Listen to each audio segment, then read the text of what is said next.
자, 여러분 이제 한번 가보겠습니다. 가보시면 이건 어차피 여러분 기본적으로 다 돔이죠. 돔이라는 거 여러분 금방 아실 겁니다. 이것도 돔이고요.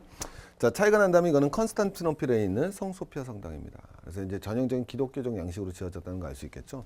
그다음에 이건 같은 모스크바에 있는 건데요. 이거는 이제 그 서방에 유럽 애들이 이제 나중에 급분적인 이제 서방화 정책을 하죠. 대표적인 이제 포르투 도제가 되는 건데 서방화 정책하면서 서방의 기술가들 다 오고 기술자들 많이 데리고 오는 거거든요. 그래서 러시아 건축물들이 서방 애들이 지은 게 되게 많습니다. 네, 그래서 우리 마침 뭐 우리 어디에 저 신라의 건축물이 백제의 건축사에 의해서 지어졌듯이 그래서 걔네들이 와서 지은 겁니다. 그리고 이제 이거는 진짜 이제 러시아식 건축물이 딱 되는 거죠. 차이가 뭐가 있을 것 같아요, 여러분? 딱 두 가지 아니에요? 벌써 나오지만 화려하죠. 이거 굿볼이라고 그러는 겁니다. 화려하죠. 두 번째는 이거 뭐가 되느냐? 왜 이게 추이냐? 여러분들 요번에 우리 레미제라블이라는 영화 보신 분 많으실 겁니다. 500만 명 이상 나왔는데 근데 레미제라블을 패러디한 아주 유명한 우리의 작품이 하나 있었죠. 이름이 뭐였었죠, 그게? 레 밀리터레블. 예, 그거 보신 분 있으면 거기 시작할 때 뭐로 시작하죠? 제설. 군대 갔다 오신 분은 제일 압니다. 군생활 겨울에 제일 힘든 게 뭡니까? 제설이죠. 밤에 눈이 딱 오면 기분이 어때요? 막 가슴이 막 그냥 막 미쳐버리죠. 막 눈이다. 눈의 아름다움을 얘기하는 사람들을 보면 막 죽여버리고 싶죠. 그러니까 정말 제설 작업은 너무너무 힘든 겁니다. 근데 제설 작업이 힘든 것뿐만 아니라 뭐가 문제가 되냐면 모스크바 가시면은 모스크바는요 항상 신발을 들고 다닙니다. 옷만 들고 다니는 게 아니라 요새는 좀 덜 하는데 왜? 다 진창이거든요. 눈이 푹푹 빠집니다. 그래서 부츠 신고 가다가 그래서 제가 말씀드리지만 모스크바에서 제가 어렸을 때 그 경험으로 가끔 이거 말씀드리는데 제가 처음으로 그 우리 제가 아까 그 발레 말씀드렸잖아요. 그래서 여러분 발시의 극장에 가서 발시의 발레 보는데 깜짝 놀랐다니까요. 사람들이 다 짐을 이렇게 꾸러미 갖고 옵니다. 나 극장 오는데 뭘 갖고 와나 그랬더니 그게 아니라 정장하고 구두예요. 그게 매너예요, 매너. 그런 작품을 감상하는. 그래서 옷을 갖다 맡기는데 러시아 가면 이제 추우니까 옷 맡기는 데가 모든 건물엔 다 옷을 맡기는 곳이 있습니다. 외투 맡기는 곳이 있어요. 그래서 외투를 맡기면 번호표를 주고 나올 때 찾아가거든요. 그래서 외투를 다 줍니다. 그러면 외투 딱 맡기고 안에서 다 정장 갈아입습니다. 그리고 신발도 딱 갈아입고 끝나고 나면 다시 외투로 갈아입거든요. 그래서 여러분 눈이 많이 옵니다, 러시아. 그럼 제설을 해야 되죠. 여러분 두 번째 뭐가 되느냐? 제설하고 이게 뭐가 상관이 있느냐? 눈치 못 채셨어요? 왜? 이게 눈이 쌓이면 가벼워요, 무거워요? 하중이 무겁죠. 여러분 어때요? 이거는 다 이렇게 돼 있죠. 눈이 안 쌓이잖아요. 그러니까 건물이 여러분 뭐예요? 무게를 받지 않는 거죠. 금방 감이 잡으시잖아요. 나머지는 여러분 뭐냐면 이건 한 건축물이 하나로 돼 있죠. 이건 하나에 9개가 솟아 있어요. 9개가 솟아 있죠. 눈이 안 쌓이잖아요. 아주 쉽게 표현하면. 두 번째 한번 가보겠습니다. 이렇게 돼 있죠. 뭐가 돼요? 열이 잘 빠져나가죠.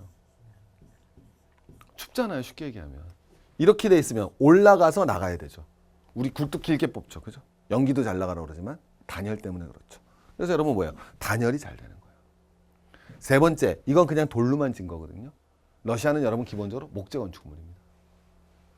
근데 이거는 뭐예요? 목재는 아니겠죠. 언뜻 보더라도. 그럼 뭐냐? 안에 돌, 가운데 나무, 바깥에 돌이에요. 단열이 좋죠. 그래서 정말 추위의 건축물입니다. 그래서 러시아는 목재. 러시아 제가 처음 갔을 때 저 공항에 딱 내려갔고 지금은 많이 변했는데 공항에 딱 내려서 그냥 한 3, 4시간을 갔다 시내까지 들어오는데 양쪽에 그냥 잣나무밖에 없습니다. 처음부터 끝까지 그냥 잣나무만 계속 보는 거거든요. 얘네들 에스컬레이터가 엄청 깊습니다. 이화여대 지하철역보다 더 깊습니다. 왜? 핵전쟁 방어하느라고. 그래서 지하철역도 하면 되게 깊습니다. 그리고 지하철 모스크바는 재밌는 게 지하철 여행만 해도 돼요. 지하철마다 옛날 구소련 시대 그 예술 작품들이 아주 잘 조형화되어 있습니다. 그래서 지하철마다 되게 아름답습니다. 근데 그 들어가는 에스컬레이터가 나무로 되어 있어요. 지금은 어떨지 모르지만 에스컬레이터가 나무로 되어 있다니까요. 그러니까 목재가 흔한 나라예요. 목재가. 근데 목재가 여러분 돌 건축물이 여러분하고 목재 건축물하고 어느 게 여러분 단열 구조가 좋습니까? 돌이 좋아요? 돌이 좋아요? 돌 겨울에 너무 추워 돌아하고 딱 기대요. 죽은 일 있습니까? 그러지 않죠. 목재가 더 훨씬 좋거든요. 그래서 여러분 이거 희한한 게 뭐냐면 돌, 목재, 돌입니다.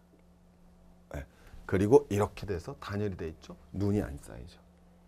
그래서 굉장히 여러분 이게 이게 모스크바 건축물의 전형이구나라고 여러분 딱 볼 수 있습니다. 그래서 제가 정의했던 첫 번째 정의가 뭐가 됐습니까? 바로 추이에 강한 실전형 건축물이다. 아름다움도 아름다우지만 실전형 건축물로 꽃불을 틀어올린 거예요. 그래서 여러분 이것 딱 보시면은 이런 양식들은 모스크바밖에 없습니다. 이 꽃불 양식들은 다른 나라엔 발전할 리가 없겠죠. 그래서 이거는 생페테르부르크. 사실 이제 러시아 가시면은 이것도 생페테르부르크도 특집하고 싶다. 어쨌든 이 생페테르부르크가 훨씬 더 아름다우니까요. 모스크바보다는. 거기에도 여러분 똑같은 양식 건물이 있는 겁니다.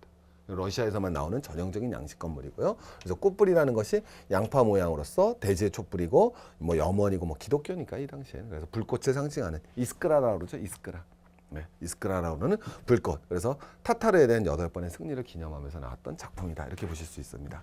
그다음에 이제 아까 말씀드렸지만 돌나무, 돌해서 단열 효과도 높이고 이제 화려함을 갖다 만들 수 있는 건축이 되었다라고 얘기하는 거죠. 자, 두 번째 뭐가 되겠습니까? 화려함이죠. 러시아에 아주 재밌는 일화가 있습니다.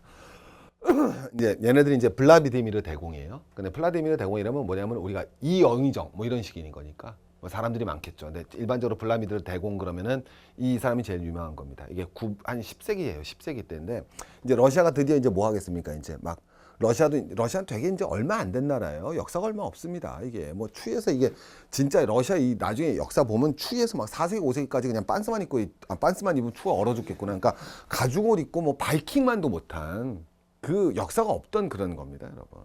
그러다 이제 여러분 이제 10세기가 되면 이제 블라디미르 대공이 이제 나오면서 이제 뭘 하는데 이때가 뭐 되냐면 우리가 무슨 종교를 받아들일까 고민을 합니다. 왜 자기네 그 토속 그런 거밖에 없으니까. 그래서 파견을 해요, 사신을.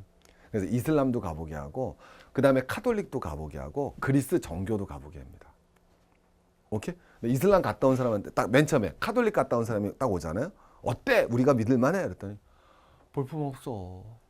그 당시 카톨릭이 그랬잖아요. 볼품이 없잖아요. 너무 볼품 없어. 이슬람 딱 갔다 온 사람이 뭔지 알아? 와 멋있는데 돼지고기 못 먹어. 와 웃음이 아니라 와 멋있는데 술 먹지 말래. 아니 알코올 섭취량 세계 1위 국가가 어딥니까? 우리의 폭탄주도 도저히 따라갈 수 없는 그 아름다운 알코올 문화를 가진 보드카의 문화에 러시아에 알코올을 못 먹는다는 이건 재앙이죠. 그래서 아름답지만 못 받으려는데 러시아 그리스 정교 맨마저 갔던 사람이 화려해, 멋져. 예. 그래서 여러분 그리스 정교를 채택한답니다. 예. 일화이자 우화예요, 여러분. 그런데 보시면은 특히 이게 뭐냐면 여러분 우리가 우리 베르사유 궁전을 무슨 궁전이라고 그래요? 여름 궁전이라고 그러죠. 특히 러시아가 왜 그러느냐면은 이게 저는 이렇게 평가를 합니다. 뭐 원래 그 좋아했다기보다는 러시아는 대단히 봉건적인 이 짜르 전제 국가거든요. 그래서 수탈 구조가 가장 심각한 국가가 바로 러시아입니다. 한 번도 폭동이 끊이지 않기 때문에 러시아의 모든 황제는 기본적으로 전제군주가 될 수밖에 없어요. 아주 포갑적인 전제군주입니다. 짜르 체제라고 그러죠. 그러면은 이 짜르 체제라는 거, 군주라는 거는 러시아는 농업 생산량이 낮거든요. 착취 구조가 심합니다. 그래서 고도의 중앙 집권화된 구조가 나올 수밖에 없어요. 구조 자체가. 그래서 러시아의 중앙 집권화는 아주 일찍부터 발전합니다. 물론 지방 본권도 크지만 그리고 짜르가 독재 걸려 가지고 대단한 횡포를 하거든요. 자연히 뭐가 되겠습니까? 부의 축적도가 높아요. 그래서 사치가 활발하게 발전합니다. 그래서 러시아 모든 건축물은 화려합니다. 그래서 사치거든요. 아주 쉽게 표현하면. 그래서 여러분 베르사유 궁전은 무슨 궁전? 여름 궁전이라고 그러고요. 페테스부르크에 있는 궁전을 겨울 궁전이라고 합니다. 근데 여름 궁전보다 겨울 궁전이 더 아름답고요. 여러분 여기 가보시면 이 겨울 궁전 내부가 이게 실제로 다 금박입니다. 그런 건물이 있을 수가 있을까요? 엄청 큰 건물인데 그 안을 다 금박으로 줘줬어요. 딱 보면 딱 느낌이 옵니다. 금박 딱 이러고. 아까 내가 말씀드렸던 이반 뇌제 있잖아요. 걔가 취미가 보석 모으는 거예요.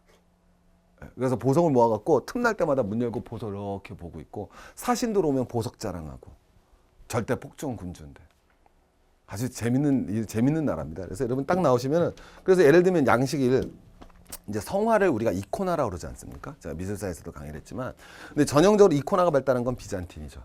근데 비잔틴 이코나도 되게 멋있고 화려하고 아름답다고 그러거든요. 근데 비잔틴 이코나가 러시아에 오면은 더 화려해지고 예. 그러니까 러시아 이코나는 다 웬만하면 다 금박이에요. 금박 아니면 뭐 그냥 이 취미를 못 붙이는 이런 식으로 여러분 발전하게 됩니다. 그래서 뭐 제목도 뭐 하여튼 이 시리즈 이 나중에 이코나 다시 한번 하게 되면 하여튼 러시아 이코나는 여러분 대단히 화려한 모습입니다. 그래서 색채감이 발달하죠. 이 색채감이 발달한 걸 우습게 생각하시면 안 되는 게 저는 꼭 두 명을 소개시켜드리고 싶습니다.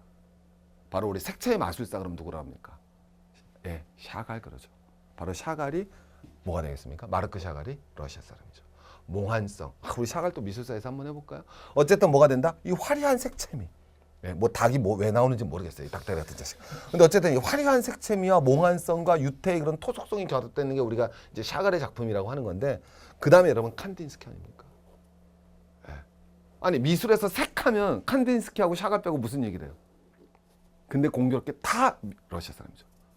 더 재밌는 거, 그 외 러시아화가 아는 사람 대보세요. 없잖아. 딱 두 명 하는 거, 딱 두 명. 또 제가 나중에 리핀 뭐 훨씬 저 재밌는 친구들 다룰 테지만 딱 어떻게 보면 나쁜 편이 아니라 러시아화가 중에 제일 유명한 사람이 딱 둘이죠. 그렇지 않습니까? 저는 래핀이 더 유명하다고 생각하고, 사실은 더 유명하지만 어쨌든 우리에게 일반적으로 잘 알지만 하자 딱 두 명 아닙니까? 저 두 명이 딱 뭐로 유명합니까? 색채의 마법사 아닙니까? 이제 러시아 이런 전통이 그대로 남아 있는 거예요. 그래서 기본적으로 두 번째는 뭐가 된다? 바로 화려함이죠. 앞에서도 비교해 보셨지만 다른 건축물엔 그런 색깔을 칠하지 않잖아요. 진짜 화려함으로 조져버리는 겁니다.